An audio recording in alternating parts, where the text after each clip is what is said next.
students, I am faculty of Sandipani Higher Secondary School.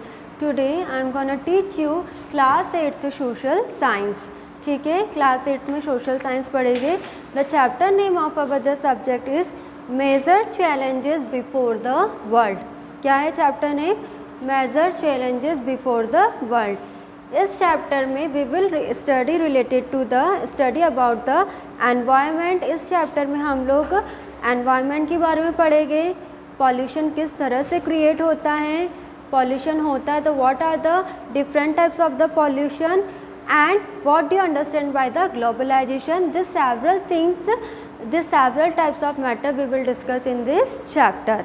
ठीक है, तो let us start our chapter major challenges before the world. ठीक है, तो अपना जो फर्स्ट टॉपिक इस चैप्टर का वो है एनवायरनमेंट.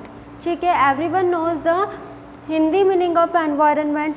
एनवायरनमेंट को और क्या बोलते हैं? पर्यावरण बोलते हैं, जिसका हिंदी मीन क्या है? पर्यावरण. या फिर हम हमारी जनरल लैंग्वेज में बोले एनवायरनमेंट को तो सराउंडिंग एरिया, मतलब कि हमारे आसपास का एरिया. ठीक है, तो द वर्ड पर्यावरण is made up of two words पर्या, परि प्लस आवरण. Pari stands for from all sides and avran means surrounding. A cover which surrounds in us from all sides is called पर्यावरण और environment. ये जो environment है हम 5th क्लास से पढ़ रहे हैं, बट अब हम थोड़ा हाई स्टैंडर्ड वाला आपकी क्लास के अकॉर्डिंग इसको समझेंगे. जो environment को हम क्या बोल रहे हैं हिंदी में? पर्यावरण बोल रहे हैं. अगर हम पर्यावरण को दो वर्ड्स में ब्रेक करें, if we will break the पर्यावरण इनटू टू वर्ड्स, तो क्या हो जाएगा? परि प्लस आवरण. परि जो रहता है उसका मतलब क्या होता है? पूरे आउटसाइड, मतलब कि आसपास, और आवरण मतलब कि सराउंडिंग. उसका भी मतलब क्या है? हमारे आसपास ही. तो हम पर्यावरण को किस तरह से डिफाइन कर सकते हैं? अ cover which surround us from all sides. ऐसी जगह जो कि पूरे आसपास को क्या करती है? घेरती है. ठीक है, ऐसा एरिया जो कि पूरे एरिया को क्या करता है? घेर के रखता है, उसको क्या बोला गया है? पर्यावरण और environment. As the area which surrounds all the things. ऐसा एरिया जो कि सारी चीज़ों को क्या करके रखता है? कवर करके रखता है, उसको क्या बोला गया है? Environment. Environment is the mixture of several factors, any external force, substance or state that surrounds any creature and affect the life in any form is called the factor. अब हम फैक्टर क्या होता है वो समझते हैं. एनवायरनमेंट क्या है? इसमें बहुत सारे फैक्टर्स इंक्लूड होते हैं. हमारे पर्यावरण में, हमारे एनवायरनमेंट में, हमारे सराउंडिंग में बहुत सारे फैक्टर्स क्या होते हैं? इंक्लूड होते हैं. जितने भी एक्सटर्नल फोर्स होते हैं, एक्सटर्नल फोर्स मतलब कि कोई भी चीज़ हो गई, कोई भी स्टेट हो गया, मतलब कि स्टेट ऑफ मैटर, साइंस वाला, सॉलिड हो गया, लिक्विड हो गया, गैस हो गया. इस तरह कोई भी स्टेट ऑफ मैटर हो गया, कोई भी चीज़ हो गई, किससे हो गई? किसी भी क्रीचर से, किसी भी लिविंग थिंग से, किसी भी थिंग से. तो क्या करता है वो? हमारी लाइफ को क्या करता है? अफेक्ट करता है. पॉजिटिवली भी अफेक्ट कर सकता है या फिर नेगेटिवली भी अफेक्ट कर सकता है. तो उसको क्या बोला गया है? फैक्टर बोला गया है. फैक्टर क्या होता है? इजी लैंग्वेज में समझे तो ऐसी चीज़, ऐसा सब्सटेंस, ऐसा पदार्थ जो कि हमारी लाइफ को किसी भी तरह से क्या कर सकता है? अफेक्ट कर सकता है. हमारे जो एरिया रहता है, हमारा जो सराउंडिंग रहता है, हमारा जो वातावरण रहता है, हमारा जो एटमॉस्फेयर रहता है, उसको क्या कर सकता है? अफेक्ट कर सकता है. तो उसको क्या बोला गया है? फैक्टर. ठीक है, then the various factors of environment can be divided mainly into two parts. अब हमने फैक्टर समझा, तो फैक्टर्स को अगर हम डिवाइड करेंगे तो जो फैक्टर्स हैं वो एनवायरनमेंट के पर्पस से देखा जाए तो दो भागों में बांटा गया है. If we will see in the perspective of the environment, तो it mainly divided into two parts. दो पार्ट्स क्या हो गए? एक ऑर्गेनिक हो गया और एक नॉन ऑर्गेनिक हो गया. ठीक है, ऑर्गेनिक के एग्जाम्पल क्या हो गए? जैसे कि हमारा ट्री हो गया, प्लांट हो गया, क्रीचर्स हो गए, एनिमल्स हो गए, इंसेक्ट्स हो गए, ये सब क्या है? हमारे ऑर्गेनिक. ठीक है, और नॉन ऑर्गेनिक मतलब कि water, minerals, soil, air, solar energy, this are our non organic. ठीक है, तो टू फैक्टर्स क्या क्या है हमारे? ऑर्गेनिक है और नॉन ऑर्गेनिक है. ऑर्गेनिक मतलब कि जितने भी ट्रीज़ हो गए, प्लांट्स हो गए, एनिमल्स हो गए, क्रीचर्स हो गए, this are the organic. Water, minerals, coal, soil, air, this are all the non organic. Both factors of environment are different from each other but are interlinked. अब ये जितने भी दो फैक्टर मैंने आप लोग को बताया, ऑर्गेनिक और नॉन ऑर्गेनिक, ये पूरी तरह से क्या है, बहुत अलग है, पर तो भी क्या कर रहे हैं, एक दूसरे के इंटरलिंक्ड है. ठीक है, एक दूसरे से कहीं ना कहीं रिलेटेड है. किस तरह से रिलेटेड है?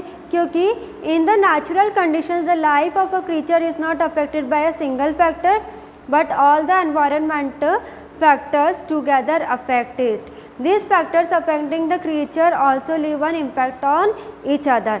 अब अगर जो लिविंग थिंग्स है, एनिमल्स, क्रीचर पर अगर ट्रीज और प्लांट्स कहीं ना कहीं अफेक्ट कर रही है, तो कहीं ना कहीं क्या कर रही, वाटर सॉइल पर भी अफेक्ट करेगी. इसकी वजह से क्या है, ये ऑर्गेनिक और नॉन ऑर्गेनिक क्या है, इंटरलिंक्ड है. मतलब कि अगर ट्रीज और प्लांट्स कहाँ पर होते, ट्रीज और प्लांट्स कहाँ पर होते हैं, ज़मीन पर होते हैं, सॉइल में होते हैं, उनको क्या लगता है, पानी लगता है. इसकी वजह से अगर ट्रीज और प्लांट अफेक्ट हो रहे तो वाटर और सॉइल भी क्या होगी, अफेक्ट होगी. तो कहीं ना कहीं क्या हो रहा है, एक्सटर्नल फोर्स लग रहा है, एक्सटर्नल फैक्टर्स लग रहे हैं, जिसकी वजह से जो हमारा एनवायरनमेंट है वो क्या हो रहा है, हार्म हो रहा है, अफेक्ट हो रहा है. ठीक है. Thus a balance is made on the earth but various natural and man-made reasons are imbalancing the environment and it pollutes our environment. इतने सारे जो फैक्टर्स है, अगर वो नेगेटिव फॉर्म में अफेक्ट हो रहे हैं तो वो क्या क्रिएट कर रहे हैं, पॉल्यूशन क्रिएट कर रहे हैं. ठीक है. पॉल्यूशन क्रिएट होने के साथ साथ बहुत सारी जो डिफ़िकल्टीज है लिविंग थिंग्स को कहीं ना कहीं फेस करना पड़ती है. मतलब कि हम ये कह सकते हैं कि imbalancing environment cause the pollution. जो हम एनवायरनमेंट को इम्बैलेंस कर रहे हैं, मतलब कि प्रॉपरली हम बैलेंस नहीं कर पा रहे, उसका ध्यान नहीं रख पा रहे, जिसकी वजह से क्या हो रहा है, पॉल्यूशन क्रिएट हो रहा है. पॉल्यूशन क्या होता है, such undesirable changes occurring the physical, chemical and organic properties of air, water and soil which along with human beings damage the entire natural structure is called pollution. ऐसे कुछ undesirable changes, मतलब कि जो हमारी environment के लिए suitable नहीं है, ऐसी जो चीज़ें कहीं ना कहीं अफेक्ट हो रही है हमारी एनवायरनमेंट में, जिससे एयर से भी हो रही है, वाटर से भी हो रही है, सॉइल से भी हो रही है, इन सब से मिलकर जितना भी नेगेटिव पर्सपेक्टिव, जितना भी नेगेटिव पॉइंट आ रहा है जो कि हमारे एनवायरनमेंट को क्या कर रही, ख़राब कर रही है, तो उसको क्या बोला गया है, पॉल्यूशन. मतलब कि अनडिज़ायरेबल चेंजेस हो रहा है. अनडिज़ायरेबल चेंजेस किस किस वे में हो रहा है, फिजिकली भी हो रहा है, केमिकली भी हो रहा है और ऑर्गेनिक प्रॉपर्टी से भी हो रहा है. इन तीनों वजह से जितना भी चेंजेस हो रहा है हमारे सराउंडिंग एरिया में, वो क्या क्रिएट कर रहा है, पॉल्यूशन क्रिएट कर रहा है. ठीक है. तो एनवायरनमेंट समझ में आया आप लोग को. और पॉल्यूशन, एनवायरनमेंट मतलब कि सराउंडिंग एरिया, हमारे आसपास का एरिया, उसको क्या बोलते हैं हम, एनवायरनमेंट. पॉल्यूशन क्या होता है, जितने भी अनडिज़ायरेबल चेंजेस हो रहे, फिजिकली हो रहे, केमिकली हो रहे, ऑर्गेनिकली हो रहे हैं, तो जितना भी इन सब की वजह से जितना भी चेंजेस हो रहा है जो कि कहीं ना कहीं हमारे एटमॉस्फेयर के लिए, हमारे एनवायरनमेंट के लिए क्या है, अफेक्ट हो रही है कहीं ना कहीं, ये सब चीज़ें, तो हमारे एनवायरनमेंट को क्या कर रहा है, ख़राब कर रहा है और क्या कर रहा है, पॉल्यूट कर रहा है. तो क्या हो रहा है, it means that pollution. Understood this much everyone, pollution and environment. So pollution you understood. Now we will see the different types of pollution. Pollution क्या होता है, undesirable changes occurring physically, chemically and natural and organic properties in air, water and soil, जो कि हमारे natural structure को क्या कर रही है, डैमेज कर रही है, जिसकी वजह से क्या हो रहा है, पॉल्यूशन हो रहा है. अब हम पढ़ेंगे types of pollution. Types of pollution क्या है, एयर पॉल्यूशन होता है और वाटर पॉल्यूशन होता है. Understood this much everyone, types of pollution.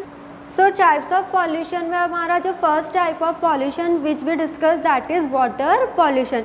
Types of pollution में जो हम फर्स्ट डिस्कस करेंगे वो क्या है, वाटर पॉल्यूशन है. Everyone knows water is important part of our life. Water क्या है, हमारी लाइफ का एक क्या है, इम्पॉर्टेंट पार्ट है. Without water we can't survive our life. हम बिना पानी के क्या रह सकते हैं, नहीं रह सकते हैं. वाटर इज लाइफ गिविंग, ठीक है।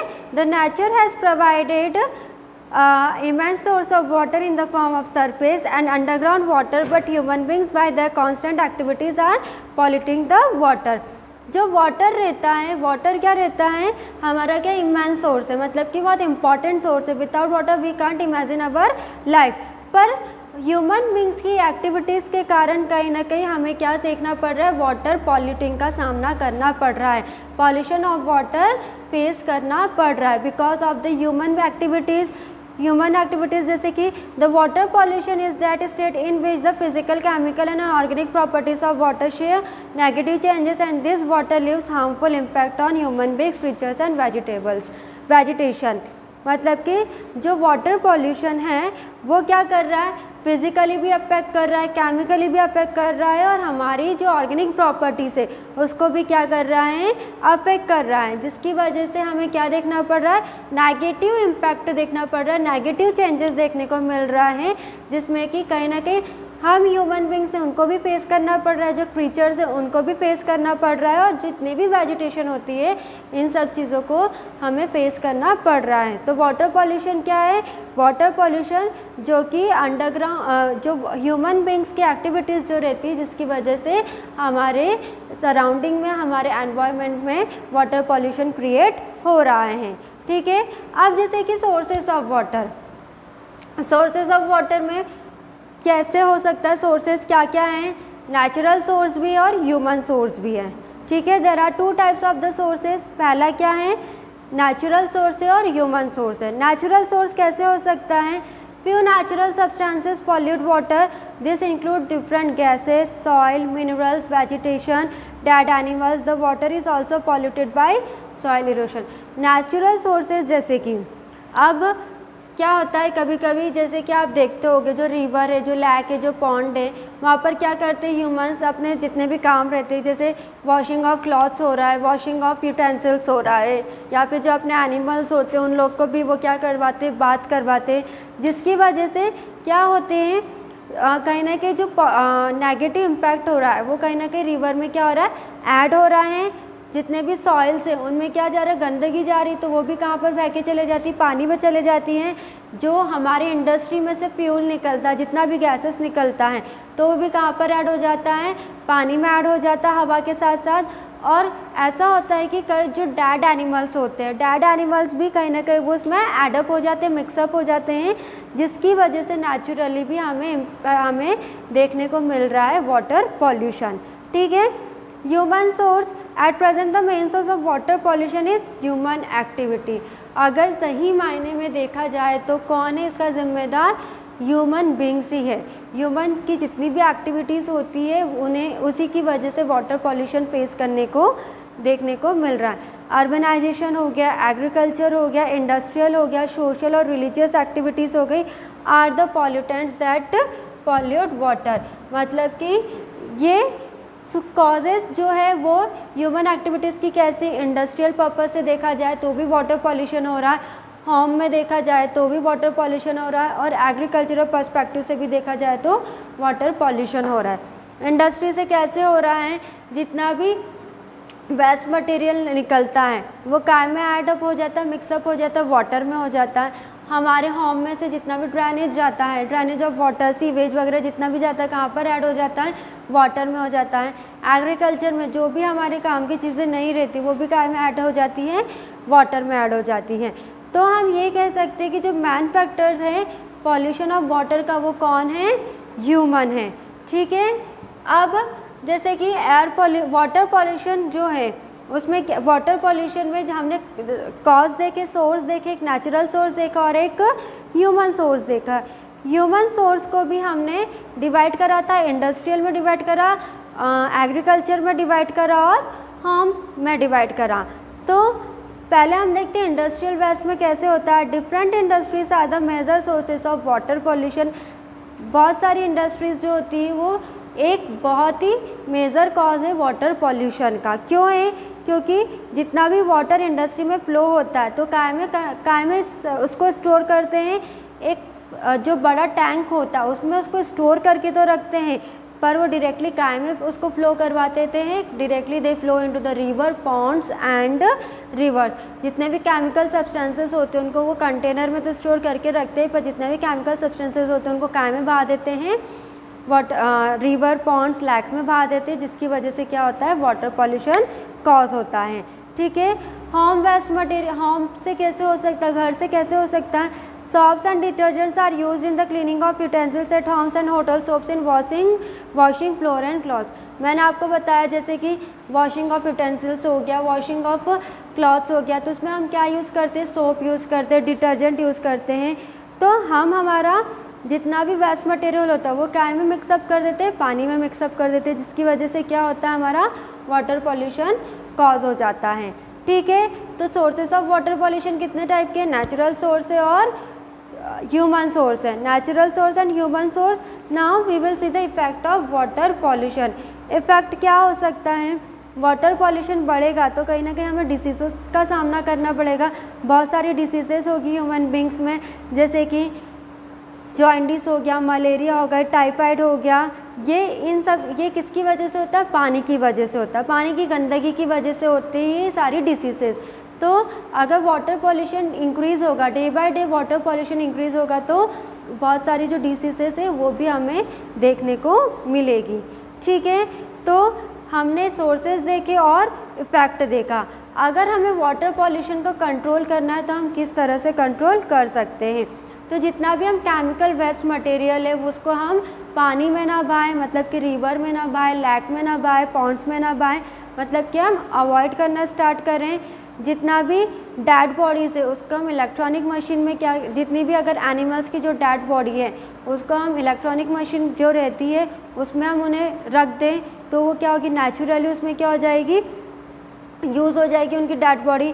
और to take help from the voluntary bodies like Sulabh international to stop pollution occurring due to flow of excreta. जितना भी जो वेस्ट मटेरियल होता है उसको हम किस में रखें, हम एक जो इंटरनेशनल सुलभ इंटरनेशनल करके एक है, उसमें हम अपनी जितना भी वेस्ट मटेरियल है, जितना भी एक्सक्रीटा है उसको हम उसमें रख सकते हैं। तो इस तरह से हम वाटर पॉल्यूशन को कंट्रोल कर सकते हैं। तो one type of pollution we discuss today, that is water pollution. Next class we will discuss our next topic. Thank you.